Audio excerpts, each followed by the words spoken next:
What's up, guys? Welcome to my channel. I'm your girl Libby, and today's video is going to be a video of me doing some straight back cornrow braids. If you are interested in watching me do this style, please continue watching. Don't forget to subscribe to the channel, thumbs up this video, and leave any comments down below. Let's get into it. So before I started every braid, I would just apply some beeswax to kind of like lay down my edges. And for my baby hairs, I was using some edge control. So whichever edge control you prefer that works better for your edges, you can use that, or you can just use the beeswax.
I highly recommend that if you are doing this style on your own head, that you use 2 mirrors, because it will be a challenge trying to part your hair doing this style yourself without seeing the back of your head. So I highly recommend you use 2 mirrors somehow to at least try to make sure that your parting is straight.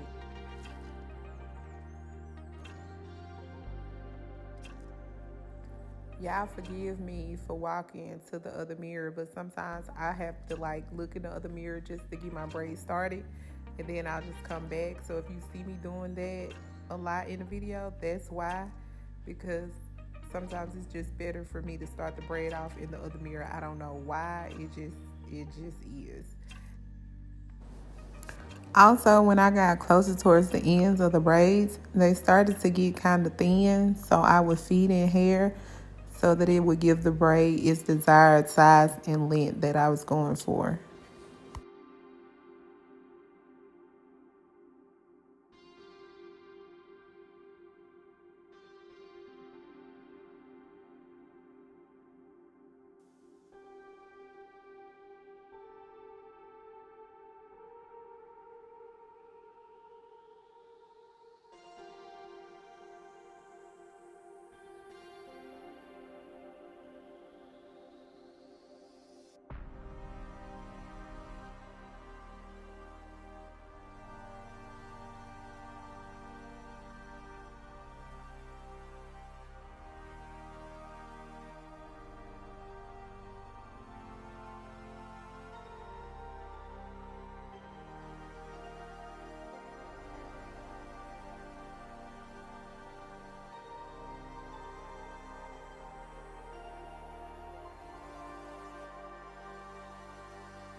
So once you get done, you can take some foaming wrap lotion or some kind of thin lotion and just run over the braids just to kind of lay down any kind of flyaways and just like set the hair in place.